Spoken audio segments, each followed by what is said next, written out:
ไอ้ไอ้ป้าคนเนี้ยเขาถามว่าถ้ากัมพูชาจะมีโรงกลั่นน้ำมันเนี้ย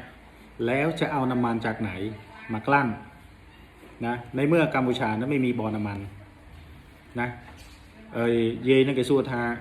บาขมายเยิงมีนโรงจักรจำรันเปรย์นั่นตายเยิงนั่งโยเปรย์เป็นนายโยมาจำรันนะบาขมายเยิงอันเมียนโดงเปรย์เพราะนั่น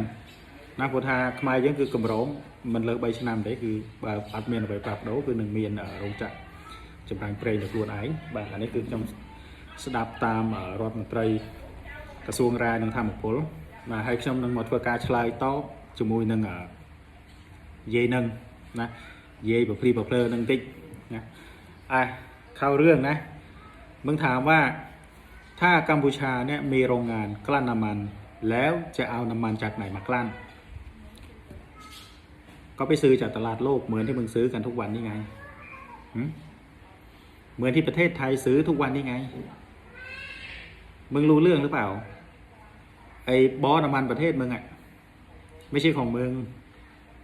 สัมปทานให้คนอื่นหมดแล้วส่วนที่เป็นของมึงจริงๆก็คือมีไม่ถึง 10%นอกนั้นอ่ะมึงก็นำเข้าจากต่างประเทศมาทั้งนั้นแหละครับนะพวกกูก็ไปนำเข้ามาเหมือนกันแหละนะถ้ามีโรงกลั่นตัวเองก็ไปนำเข้ามาเหมือนมึงเหมือนกันนะแล้วก็เอามากลั่นก็แค่นี้นะง่ายๆเลยรู้เรื่องนะ